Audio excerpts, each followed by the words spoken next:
We do all kinds of things here at Word in Your Ear. We do podcasts. We do video casts. Quizzes. Crowdcasts with famous authors. And we can guarantee to make your next birthday one you will never forget. There's only one way to make sure you get all of this, you get it in full, and you get it first. And that's by becoming a supporter on Patreon. Details here. Word in Your Attic, a Zoom with a view. Well, welcome to another Word in Your Attic, where we are delighted to be joined by the man that the Radio Times once described as the 22nd most powerful person in radio, the Bard of Barnsley himself, the great Ian McMillan. That's unbelievable, isn't it? 22nd most powerful person. I remember I was sandwiched between Paul Gambaccini and Eddie Mayer, I think. What a sandwich. What a sandwich to contemplate. Absolutely, It is. absolutely. That's good. Now, when we invited Ian, I said there's no problem asking Ian first thing in the morning because Ian is well known for many things, but one of them is getting up even far earlier than I get up and going out and tweeting. Ian, so what time did you get up this morning? I always wake up at about 04:30. Oh, and then I don't know why. I wish I didn't. I don't want to, but if I go to bed at 03:30, I still wake up at 04:30. And then I get up at 5 o'clock, and then I go for my early morning stroll at 05:20. I leave the house out of the same route every day, down to the roundabout, down the hill, back up a different hill.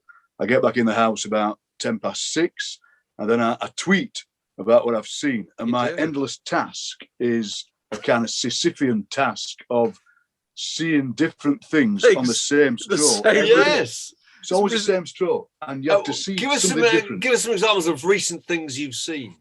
Is Well, this for example, wildlife? No wildlife, no. No. For example, quite often I see a chap with bright white trainers waiting for the first bus. And this morning, he was in silhouette form because the bus was approaching him and he was silhouetted. So that was a bit of a gift. Right. That was all right. And then I saw a security light came on as I passed and projected a fence onto the pavement. So it was like a kind of temporary pop-up barcode. So stuff like that. That's the kind of thing I see every day. And as it's getting lighter, it's getting easier. When it's darker, it's more difficult. As I always say, the best thing I ever saw on my early stroll was a man in a high-vis jacket walking past a man in a camouflage jacket, and they cancelled each other out. And it was like a do-it-yourself eclipse. It was the most beautiful thing. And then I often see a man who doesn't say good morning back. I always say good morning to this man, And he doesn't. he doesn't. And one day I'll crack it, and I go morning, and he just walks by. And perhaps he doesn't want to be on the tweet, and he walks past.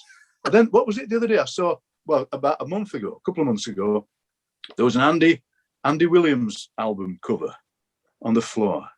And I tweeted about that. And then I thought, I wonder if people are actually peppering the route with stuff because they want to be mentioned. Yeah, it could be. Could be. It's product placement. You just litter the streets of, where are you? Darfield, I think. Barnsley, Darfield. Yeah. So, and the thing is then, because I get up so early, I then nod off later on.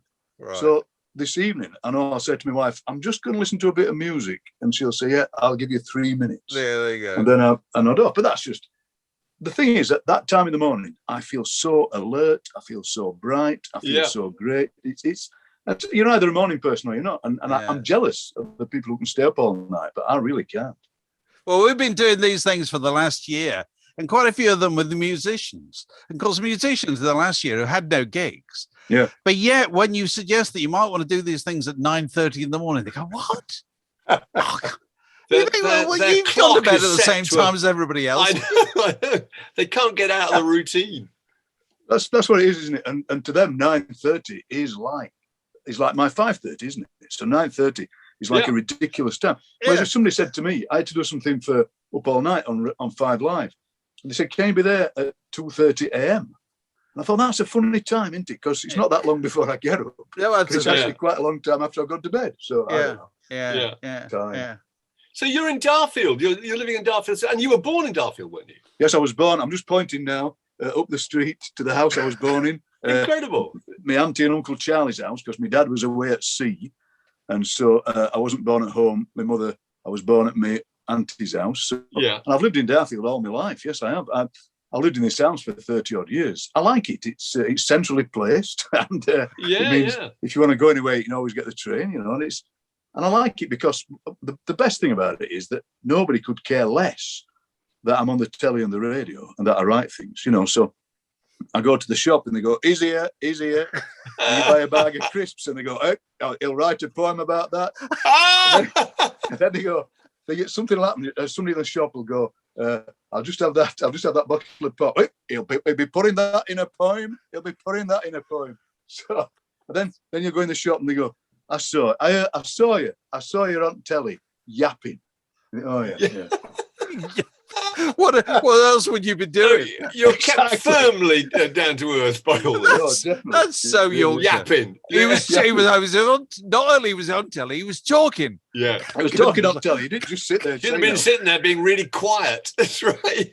The best thing that ever happened with me on the telly was the British Council invited me to Mexico to read my poems to baffled Mexicans. And Yorkshire Television said, "We'll send a film crew with you. We'll make a documentary of you going around Mexico." I said, "Great." So I'm followed by this film crew. And there was a bit where I had to go to see these Mexican cowboys near Chihuahua.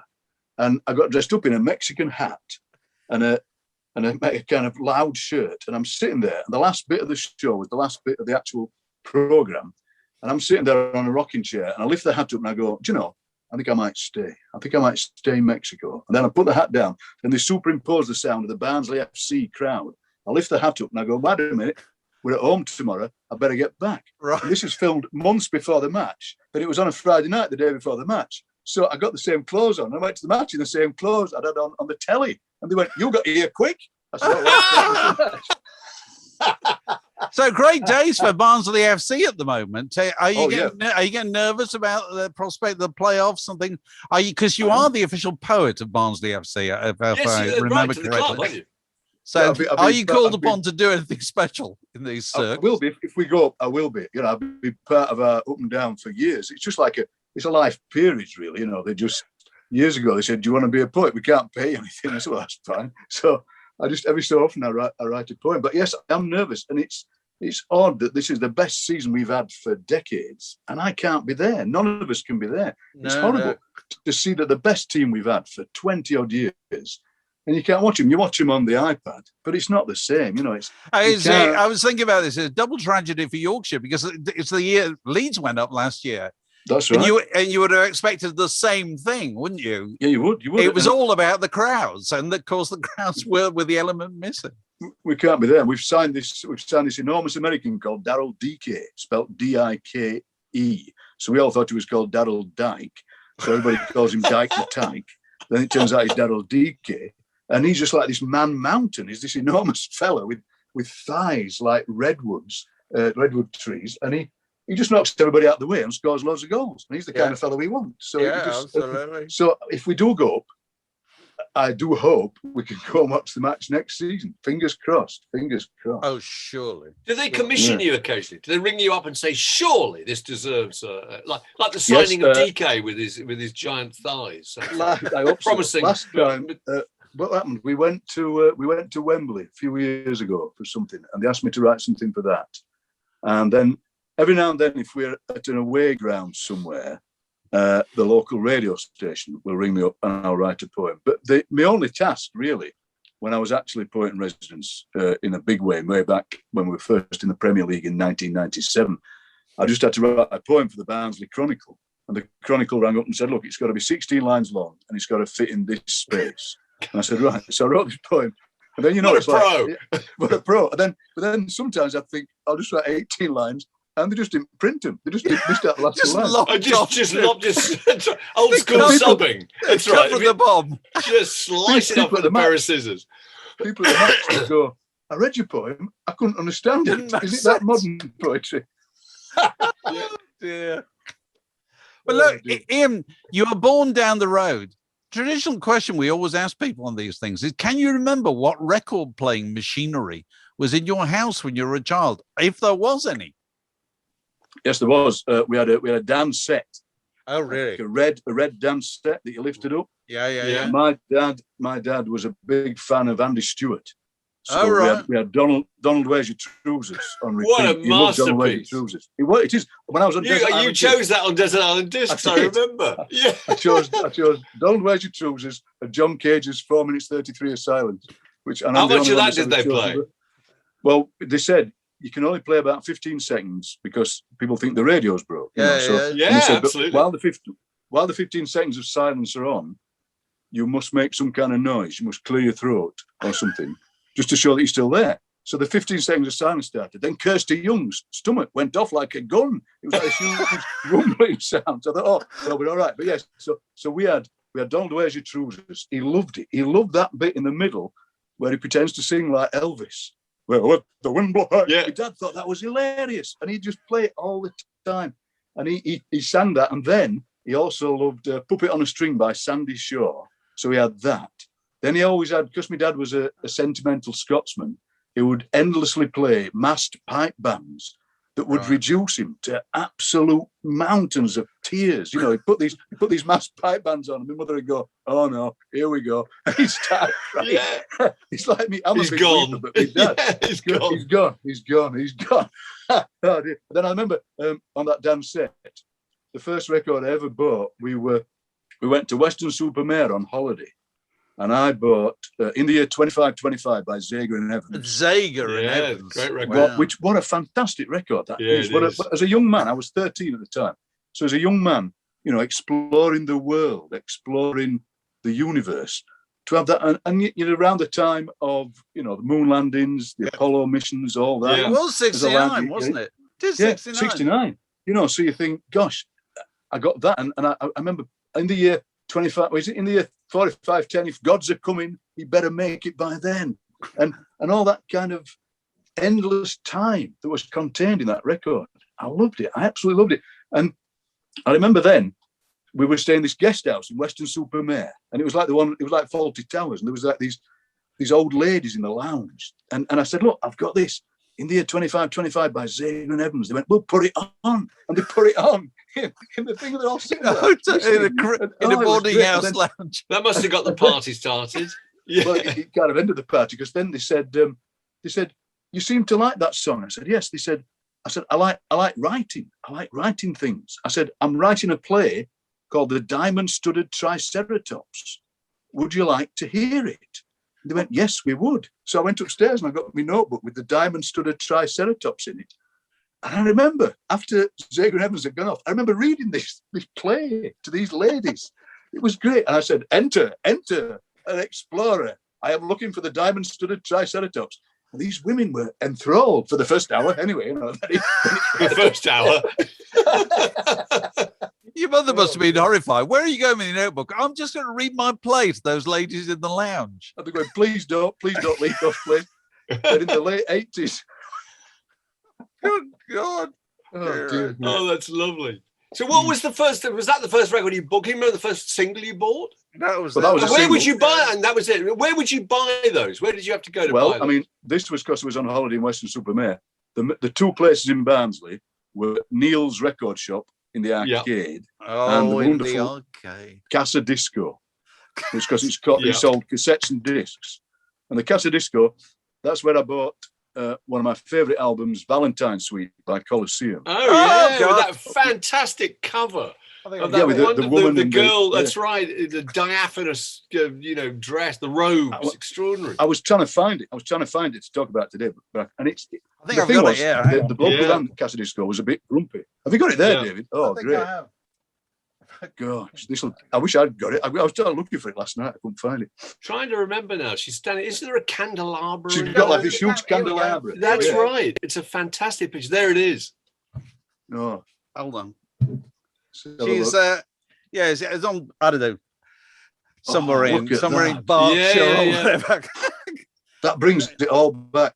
But the thing was, the bloke who ran Casa Disco was a bit grumpy, and he had those listening booths. And I listened to the whole of side one of Valentyne Suite, and he went, "If you're not going to buy that, piss off."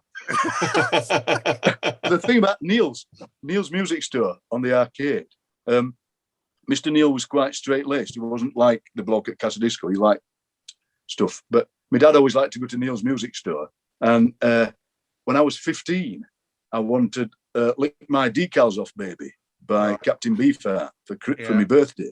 And my dad said, I can't go in the shop and say, lick my decals off, baby, to the lady behind the desk.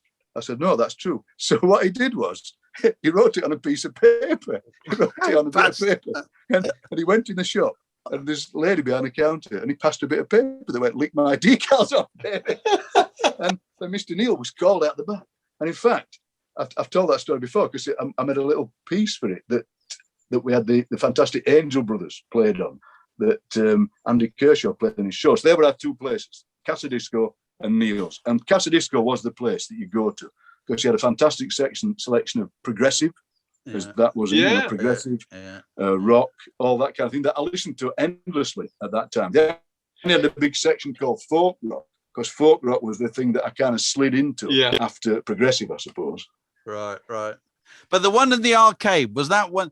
Because it always seemed to me that every town in Yorkshire had an arcade, and every arcade had a music shop, which had started out selling accordions and things like that, and then slowly started getting records in there. And he had records, but he also had a lot of sheet music, loads of sheet music, musical instruments. There's a lot of sheet music, and he wasn't as up on popular music as the bloke at Casa Disco, but he was more cheerful than the bloke at Casa Disco. A lot more cheerful. But and I remember when I was in Oscar the Frog, Barnsley's first folk rock band, I actually bought my cowbell from Neil's on the arcade, and I went in and I bought this cowbell, and I said, how much is that? And he said, it's a straight £1. So for a joke, I said, is that more than a bent £1? And he was like, there was nothing. I thought, what a great gag I've just made. It was Mr. Neil. I said, I bet your dad was the one who came in and gave it out. What was your group called? Oscar the Frog? Oscar the Frog, yeah. There was. And what dare I say, what kind of, what were they? Were they self-penned classics, or what did you play? I wish they were. No. What happened was, when we were 15, like you do, your mates, you say, let's form a band. So there was me on drums, except I had no drums. So all I had was Tupperware. This sounds like a joke. It's true. I had huge, enormous Tupperware for salad that we would play with, and no drumsticks. So I had knitting needles. Knitting needles. This is perfect. Knitting needles on there. And did you go through your mother's knitting needles looking for the appropriate gauge? Yeah. I bet you did. The right weight. I bet you did. I did that. And this sounded great. So there was me on them. There was my mate Martin on bass. There was Steve Sutcliffe on guitar and fiddle, and the Creasy brothers from Cudworth.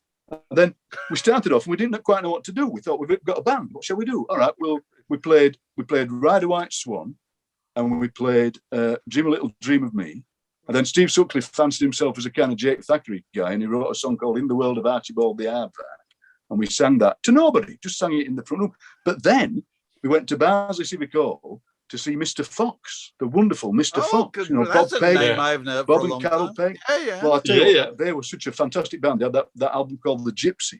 Yeah. A massive kind of concept thing. And we saw them at Civic Hall, and we went, that's what Oscar the Frog's going to be. We're going to be a folk rock band. And we bought some Fairport albums, and we started playing folk rock. And we got a booking the first booking we got was at Darfield Church Hall. Roland McCardle, who ran the youth club, came out and he said, we've already got a band, lads, because we were practicing in one of the rooms in the church hall. He said, they're having a jumble sale next Saturday. Can you give them 20 minutes? I said, yes, we can. We were so excited. We got a new song, The Lightweight Dirge. The young tradition used to do that. But, well, the trouble was, we were so thick, we got a book with a lightweight dirge in, and of course it's when S's used to be written as F's. So when it goes fire and sleet and candlelit, we thought it was fire and fleet. And we're going, fleet? Are they on a boat? And what? And we're going, so anyway, that was one of the songs. So the jumble sale started. We could hear them all buying stuff. And then Roland McCardle signalled and the curtains opened. There we are, me with my Tupperware. And then we got absolutely no reaction at all. People kept buying stuff, people buying stuff. Mrs. Crofts, Mrs. McCardle, my mum, they're all buying stuff. We are playing stuff. We're playing Dream a Little Dream of Me, In the World of Archibald the Aardvark. What's its name of Full House? A song at Fairport, I've got a Full House here. But anyway, playing away. The curtains shut. we got no reaction at all, that we got nothing. But then, what an exciting thing that was. It was showbiz. We loved it. So the next booking we got was at this youth club in Barnsley.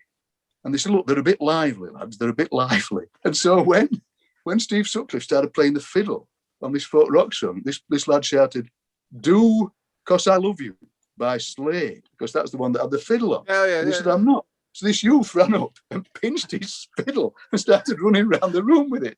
So then Steve Sutcliffe's dad came and this fight broke out. I thought, God, this is showbiz. Oh, it's so great. Did the first bit it sounded like you were actually in a Jake Thackeray song. Wasn't there a Jake Thackeray song, Jumble Sale? Widows of the village fight like Visigoths for pillage at the Jumble Sale. Isn't that the one? Yeah. I had to write a play about Jake Thackeray once. I got this letter, enormous letter, white envelope, and it said, for the immediate attention of Ian McMillan. I thought, I don't want to read it. It's from the VAT man. So I left it for a bit.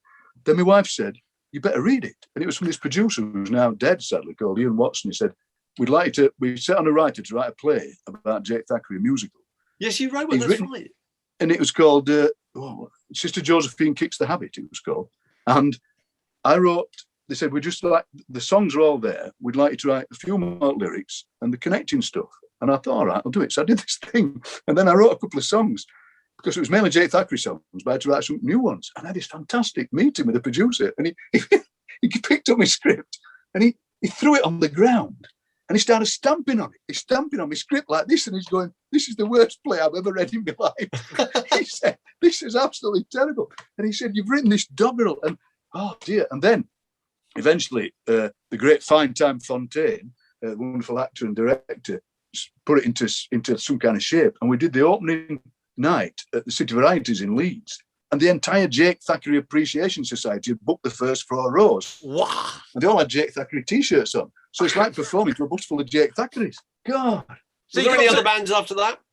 Well, Oscar the Frog was called Oscar the Frog because we kept trying to think of a name of a band, and we were almost called Salt in Bulk because a van drove past my mate Martin's house with Salt in Bulk written on. Yeah. And then I suddenly said Oscar the Frog, and they went, what a great name. Then, of course, it turns out, if you watch Monty Python, there's a sketch called Ethel the Frog. Yes. So we'd obviously pinched it from that. So then what happened was, I was so bad, I eventually got some drums. I was like the worst drummer in the world, and my mate was the worst bass player in the world. So they sacked us, but they didn't tell us. So somebody said, I saw your band the other night, you weren't in it. So I rang him up and they said, oh, we thought you'd lost interest. I said, that's because I'm rubbish. They went, all right. So then me and Martin formed Jaws. We called Jaws because we talked, and we toured around folk clubs doing things like, things that we thought were so funny, like singing Tie a Yellow Ribbon Round the Old Oak Tree backwards, which we thought was hilarious. Ribbon yellow, I tie to hold around, and then we'd sing, I'd sing Chattanooga Choo Choo whilst eating 2 bags of crisps without swallowing any. We thought it was like dadaist humour, and people would go, oh, it's just students acting daft. And then we became Yakety Yak, doing the same kind of thing. In those days, of course, the late 70s, early 80s, folk clubs were the place where you could go and experiment, and do stuff. And there'd be somebody singing a traditional song, somebody singing their own song, people like us doing poems. Then after that, I worked quite a bit with a band called the Angel Brothers. Then I formed my own Ian McMillan Orchestra, the name Ian McMillan Orchestra. That was fun, but it was just, there were 7 of us. We had a hurdy-gurdy player that was, the hurdy-gurdy, as you know, is so loud that everything else had to be turned up, and the hurdy-gurdy had to be turned down, and the hurdy-gurdy was still too loud. And then, since then, I've been working with my mate Luke Carver-Goss, doing village hall gigs, although, of course, that's all ended. So I've always had a musical thing. I've always enjoyed working with musicians. I worked a bit with, do you know Leafcutter John? I've been working with Leafcutter John. No. He's a kind of, my thing, I like the avant-garde, the avant-practiced, as they call it. That's my thing. And I haven't got a clue. And Leafcutter John is a fantastic avant-garde musician, so I'll be doing a lot of that. And my early stroll tweets have been set to music by a fantastic composer called Richard Barnard, who set them for baritone and avant-garde guitar. That was a strange thing because they're just me walking around Darfield. But when he sets them, they become majestic. So you get this a bit of avant-garde. Then it goes,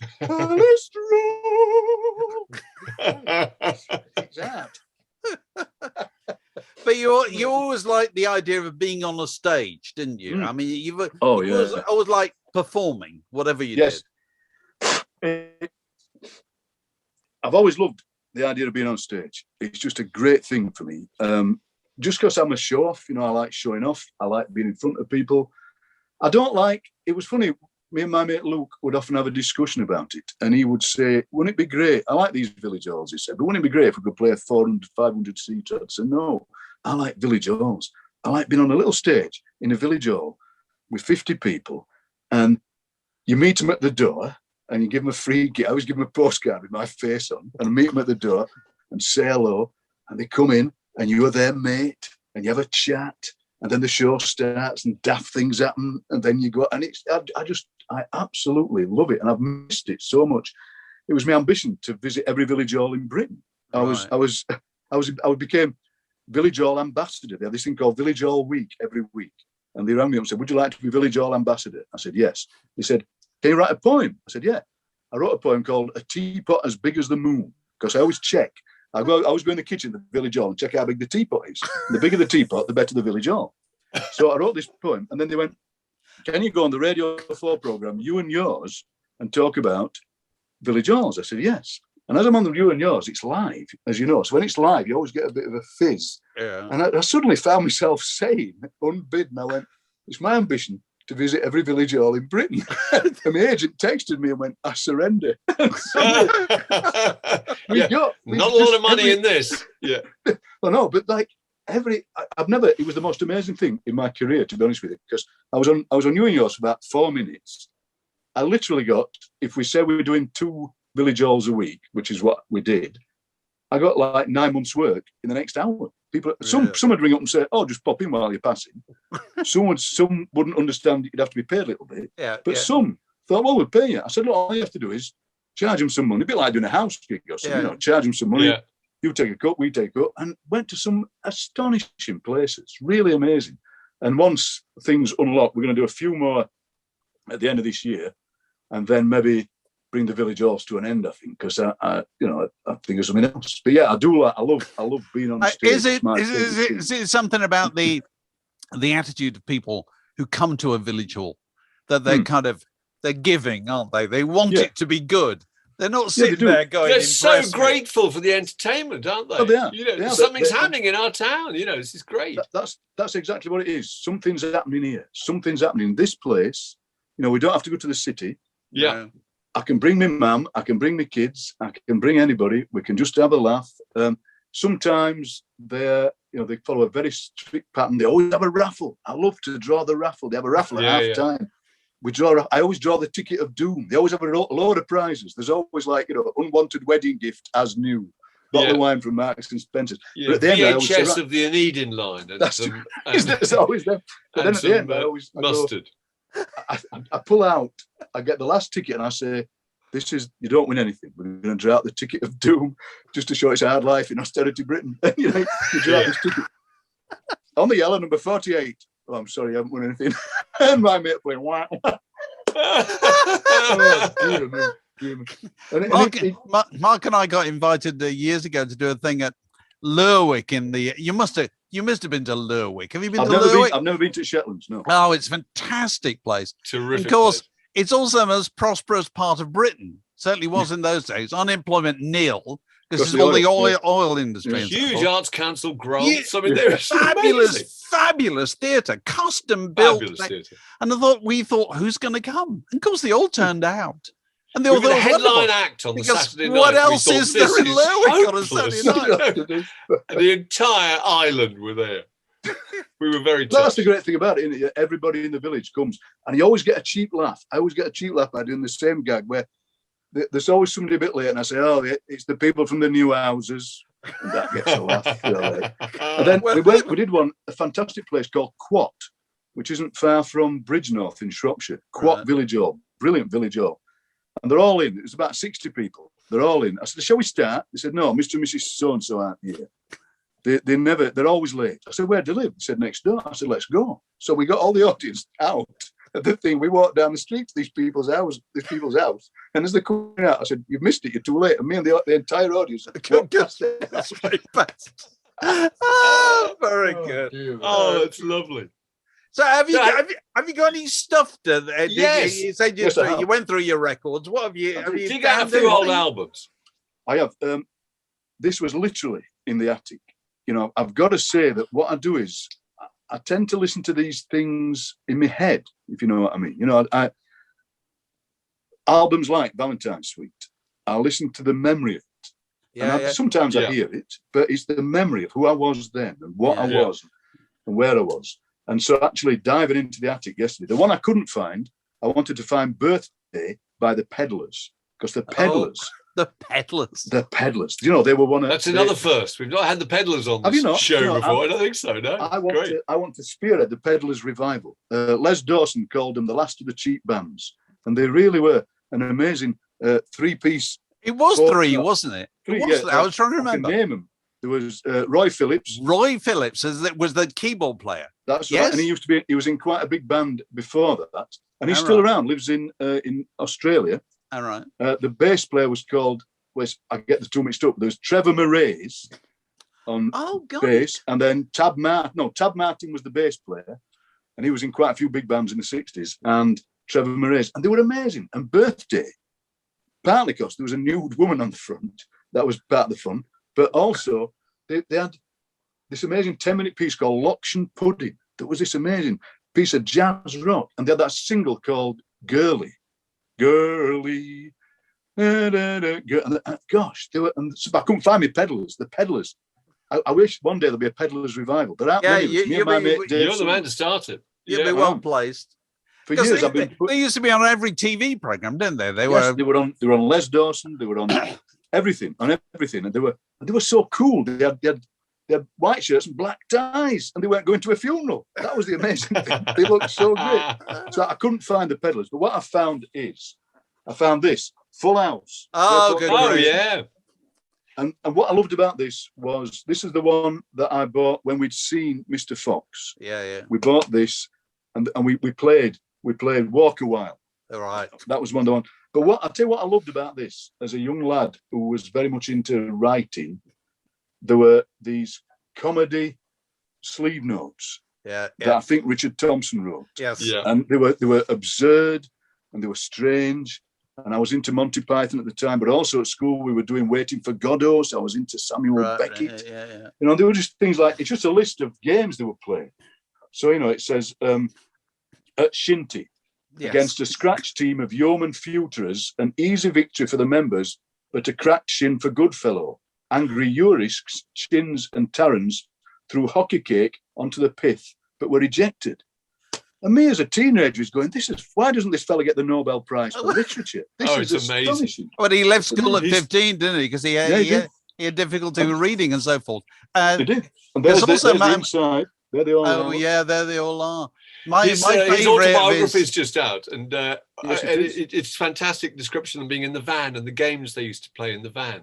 But they had to look at. We used to play too in the 1960s. You know, you look at number plates and take the letters and make up sentences based on them. Yeah, we still do that. They're It's really, really brilliant. Dave, what's your favourite thing? Was it from Henry the Human Fly? Henry the Human Fly. How The does that start? opening line of the sleeve notes in Henry the Human Fly are "Bugger," said God, raining again. Raining again.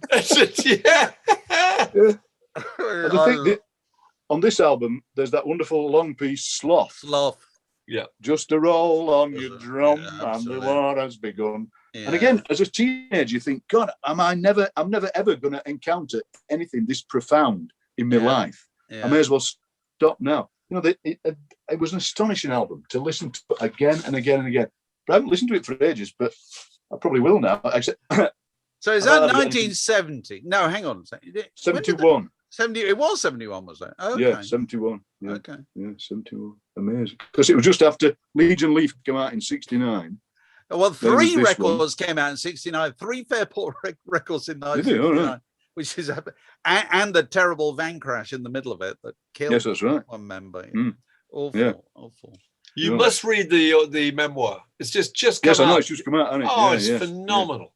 Very Phenomenal. good. So much information. And they're so snobbish. There's a lovely bit where they're invited. You get a handwritten invitation to go to Paul McCartney's birthday party, but he won't go because the Beatles are a pop group. And that's kind of beneath him.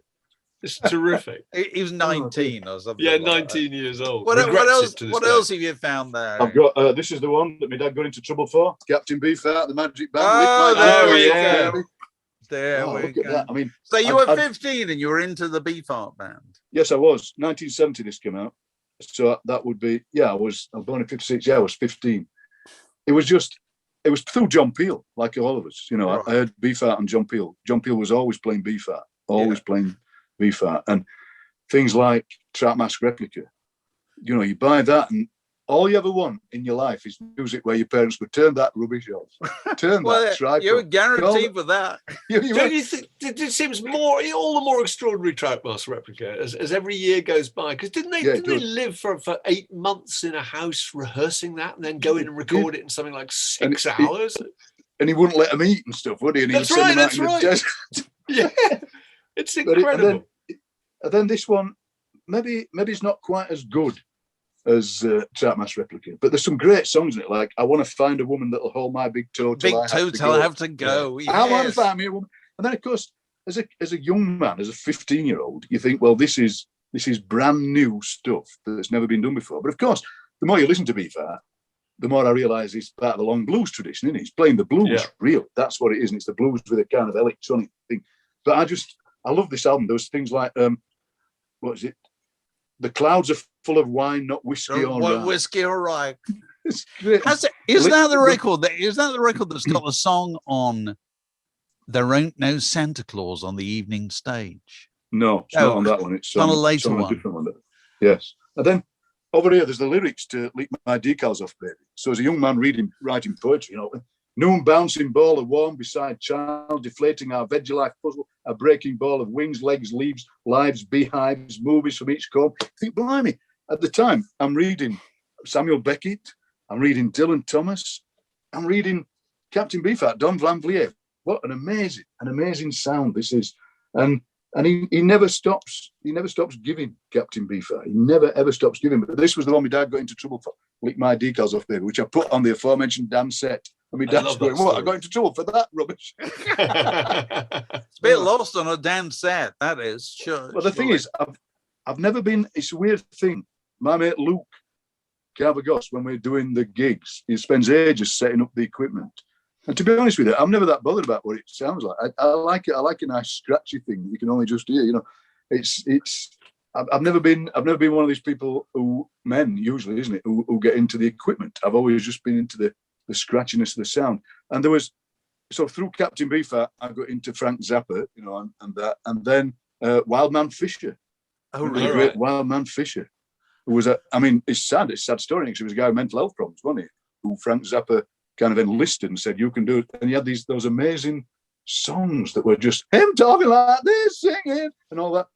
The other thing it reminds me of is that I would play this, then I go to my aunties, and then they'd be listening to Sing Something Simple, because it was Sunday night. It was on directly after Pick of the Pops, wasn't it? It was. Sing Something Simple. Well, you would snap it off immediately. But they'd turn it on there. So then I remember one thing. I wrote about this for the Wire magazine years ago, that I took down my Captain Beefheart and I put it on their stereogram while Sing Something Simple's on, and I'm playing them both at the same time. So I kind of invented mixed culture. Oh dear. I've got one more. Come on, let's see it. Come on, what you got This there? is Commander Cody in his Lost Planet. Oh, I used to love the Great the heart Commander. of Texas. Is that? Yeah, I used to love them. What a band. I saw them at, it would be the Free Trade Hall in Manchester, or another one. And I love that kind of American country rock. You know, the Eagles, the Flying Burrito Brothers, Poco, that song, Rose of Cimarron. Wonderful. Which is, and then this Cimarron, God. Rose of Cimarron, which I used to play endlessly. I mean, it's funny, isn't it, that you like Captain Beefheart, but you also like Rose of Cimarron, and you like the Peddlers. That's the great thing, that you can like lots of different things, but live from deep in the heart of Texas. And what I liked about them was they just seemed to be having such a great time. And there was loads of them on stage, recorded live at the Armadillo World Headquarters. The Armadillo World Headquarters. Of I can course. still remember now. Members of the band was the Buffalo Bruce Barlow, wasn't it? Buffalo Bruce Barlow, Yeah. that's right. Do you remember the Yeah, Country there's all Casanova album with Smoke That Cigarette and all those funny old tunes they did? Yeah, My and there window was, faces the south. My window Faces the south. That's right. Oh They were God. just, I mean, really, they were just a good time band, weren't they? And presumably, they're all gone. I've never heard of anything. Oh, of them I'm for sure. years. I'm sure the commander will still be around. Well, Yeah. I mean, there never was he called George Frayne, the guy. Oh, Yes, good. he was. Very good. Well remembered. I think he Yeah, he was. was. Yeah. And I've got a feeling he'll still be around. Yeah. But they never made any money because there were so many of them. That's Yeah. right. That was the trouble. That was the thing with the Ian McMillan Orchestra. You know, if you have a big band, even if you're only staying in travel lodges, you can't make Yeah. any money. Yeah, And that was yeah, the thing with them. There was 10 or 11 of them on stage. But what a visceral experience to watch a Commander Cody thing. On the other hand, I'll play some of this to my grandson. I'll say, listen to what Grandad used to listen to. He's 16. And he'll go, what, you used to listen to this? He's like my parents. Then I'll play him a bit of Beefheart. Oh, no. It's funny, isn't it? No, You're kind of stuck in time. Yeah, you're wasting your time, really. Very hard to I am. convert a teenager to listen to Beefheart. Well, the teenagers don't want to be converted. Fair enough. You know, No. it's Yeah. entirely up to But we them didn't, what did they we? like. We didn't. No, No, not at all. I think there's nothing worse than standing over your kids going, "You ought to like this," You ought to like Well, it. which I think quite a lot of people do actually. Yeah, I you just- do. Yeah. I just occasionally, I occasionally years ago, my son turned up in this room at the top of the house, having never had a conversation with him about music whatsoever. He said, "Have we got any records by a bloke called Paul Simon?" I said, "Yeah, I think there's a few." And of course, the interesting thing about younger generations coming to music is they come to it with no sense of chronology No, that's because true. it's all They all don't know there what all the time. influenced. Yeah, they don't see the Mm. sequence of anything. Whereas you That's probably true. remember what order things arrive Yeah, that's in, true. Yeah. and that But- you know changes your view. Well, it's funny because my grandson suddenly announces he's into Miles Davis. He's heard Oh, Miles well. Davis on YouTube. I think, well, that's great. So, I mean, I'm a huge fan of jazz. I listen to jazz all the time. And I was excited. He was excited by Miles Davis. And he thought he didn't know Miles Davis was dead. He didn't know. And he, like you say, he had no idea what era he came from. Oh, that's interesting. So he didn't even know when those records were made. No, he didn't. He just said, he heard Kind of Blue and he liked Bitches Brew. He'd heard Yeah, Bitches yeah. Brew. You see, they're all And made that's over it. a very long period of time, aren't Yeah. they? Really, Yeah. Decades, That's right. decades. Well, what a and- great tribute to him that somebody could have thought that, Kind of Blue could have been made recently. Yeah, Because it sounds like it definitely. might have been, actually. Yeah. Well, it does. It Amazing. still does. Yeah, Yeah. it does. So what have you been doing with yourself over the last year? I mean, you're still doing broadcasting and so forth. Yeah, the broadcasting. I mean, all the gigs just ended like they do last March. I remember I'd done a gig at Penistone Paramount Cinema, a lovely gig, just me, Yeah. lovely place. And Yeah. the manager is the eponymous Brian Barnsley. That's a great name. And at the time, it was early March, and we knew things were happening. We weren't sure. And I said, Brian, do you think you're going to have to cancel some things? He said, I'll tell you what, I've just had to pull the plug on an AC/DC tribute band, so things are getting serious. so then I said, well, and then that was it. It ended for a year. And But the you're Radio going back 3 out show- soon, aren't you? yeah, well, What I'm are you hoping doing? so. I mean, Yeah. the Radio 3 show carried on, but they insisted that I did it from home, from this room, and they sent me that thing called a Raspberry Pi, which is like you plug it straight into your modem, and it's all right, but I didn't enjoy walking upstairs to work. You know, I would No. rather get on the Yeah. tram and the train and go to Salford. So that all ended. Then Barnsley Museums rang up and said, we'd like you to be our poet in lockdown.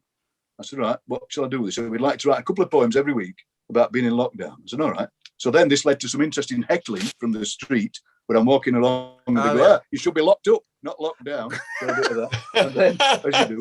But then I thought what I'll do is then I'll start writing sonnets, because a sonnet is an interesting form, because even if you're not very good at poems, you can have a go at writing a sonnet, because the idea was that people would write sonnets. So twice a week in the early days of lockdown, I would write these sonnets, they'd put them on the website, people would respond with their sonnets. So that was all right.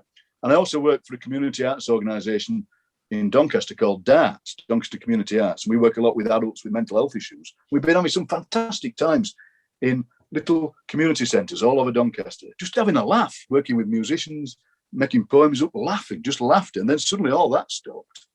And we've been doing meetings on Zoom. But you realise how Yeah.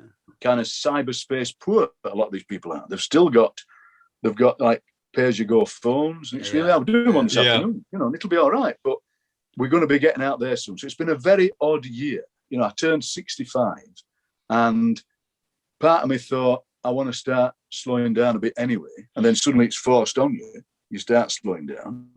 Maybe do more community artwork around here, more broadcasting, more writing, and maybe less running up and down the country. But suddenly it was forced on you. So we'll see. So it's been an odd year, a very odd year. Well, you've just turned 65, so you're a grandfather in your 40s. That's very Yes, impressive. I was. My little, and I've got two little ones as well, two little grandkids, Noah and Isla. And one of the worst things about lockdown was that when they can't come in the house, we did these drive-by wavings, where I'd have to stand at the door, and they'd drive by and wave, and then I'd lean forward and pass them something. They'd pass me something. I'd go in the house and start blubbering. It was like the worst thing, the drive-by waving. Dear. Oh dear!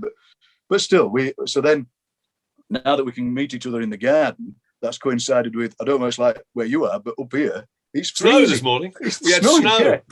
The Arctic in West London. Incredible. People queuing up to have a pint in a pub garden. Oh yeah. Well, we had some pubs that opened at midnight around here. People take it pretty seriously. Yeah. There's one. Yeah. Well, people were out in the garden at midnight. Oh. Yeah. Can you imagine? That's desperate, isn't it? In the snow. I can't see it at all. I know. So what do you? As you can see, I'm desperate for a haircut, but Mad Jeff's retired, so. Oh, yes, Mad Jeff, your barber. Jeff.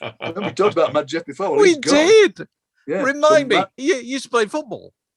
Mad Jeff was he turned up in Darfield, and they called him Mad because he wore a bow tie. Because they said he's mad. He's got a bow tie, and his grandson Jake took over, but we don't know if Jake's coming back. So luckily, a man up the street, Boo, don't know why he's called Boo up the street. He also cuts hair, so maybe. Might come here, but look at that. My wife had a go, and she kept saying, "I think I've taken too much off this side, too much off that side." So I look like my wife's been hacking away at mine. I don't know how successful. At least we've got some hair, fellas. Yeah, it's true. Yeah, we shouldn't complain. Well, look, Ian, it's been lovely to talk to you. Thank you very much. We should have the traditional ending, which is the greatest record ever made. Yeah, what do you think? Have you got a nomination for that? Well, do you know, is it the Valentyne suite? It might have to be, because I thought a lot about it, and I thought, is it? Do you mean the greatest record ever made for me, or the greatest record ever made? Well, either, but for you, really. Culturally. Whatever. See, I would say it would have to be Trout Mask Replica for me, because it just broke so many boundaries. All right. But then again, I was thinking about Stravinsky, Rite of Spring, because you couldn't have Captain Beefheart without Stravinsky in some ways. But I would say, Trout Mask Replica would have to be the one, definitely. Right. Well, the idea only in my head, obviously, only in my head. Plus, Birthday by the Peddlers. The Peddlers revival continues. It's either Trout Mask Replica or Birthday by the Peddlers. I like the idea. I like the idea. That's amazing. So when you play Trout Mask Replica, do you start at the beginning? I suppose you're playing it in your head, so you can start any time. And as soon as I start playing it in my head, I then become that 15-year-old boy that I was, with the next 40 years as yet unlived, but always thinking that Trout Mask Replica would be part of this, and thinking that in the end, you have this weird thing when you're young, that if only everybody had listened to Trout Mask Replica, then the whole of music will sound like Trout Mask Replica. And, take that, when they appear in the future, will sound like Trout Mask Replica. You think that it's got such a big footprint that it'll squash any other kind of music that gets in its way. I was wrong, obviously. It's absolutely wrong. Because say that the reverse happened. Yeah, because nobody sounds like that. It is genuinely inimitable, isn't it? Yeah, I mean, you can't do it. You can't be influenced by Trout Mask Replica, can you? Not musically. No, it's too complicated. It's so endlessly fascinating. The idea that and the idea that Beefheart wasn't really a musician, that he kind of heard these tunes and then had to get a load of other people to play them for him because he couldn't really play them himself. That seems amazing to me. Because he was really a visual artist and a kind of poet. And that they had the loyalty and faith in him to go ahead and do that. It seems absolutely astonishing. And I would recommend anybody to listen to it now who's not heard it before, and they will be amazed by it. They will be amazed that everything doesn't sound like that. I can still hear the beginning of Moonlight on Vermont in my head. I know what you mean. It's very. I'm really interested in this idea that music is imprinted on us because we've listened to it so many times. It's and you carry it around inside. I did choose Moonlight on Vermont on my Desert Island discs, and I could hear the producer down the cans go to Kirsty Young going, "How much more of this? Can we lose it? Can we lose it now?" Oh, that's great! What a great track! And Mrs. Wooden and Little Nitty. Who are the characters mentioned in that? It's real storytelling, isn't it? It is. It's amazing. Oh, it's extraordinary. Yeah. And also, what amazed me at the time was it was a triple album. You got 3. It was triple. It was a triple album. Was it? Maybe it was a double album. Double album, I think. All right, you're right. Not triple. Yeah. Now it was a double album. But still, that felt great. Didn't it? It did. Oh, you had your money's worth. Absolutely astonishing. And also that he recorded, if I remember rightly, he recorded the vocal without headphones. He just did it with the spill coming from the studio next door, so that he was completely out of sync with it deliberately, which just seems incredible, really. It does. It took so many risks with it. Yeah. That it could have been in a parallel universe. There could have been this farce. Yeah. This kind of Brian Ricks farce called Trout Replica that people would play and say, "Look, this is how you make a bad record." And in the end, everything aligned properly, and it worked. God. Yeah. Still the weirdest looking group you've ever seen. Yeah, look at them. God, they look like people who've gone. I used to study that picture. You go off the bridge. You go down there. Yeah. It'll make it better. I used to study that picture for hours because I thought that within it was held the secret of the universe. Me too. And it may be, for all we know. Yeah. And the people carrying kind of lampshades and all sorts of strange things. The clothes they're wearing, every detail of it is incredible. And their names. With the enormous hair.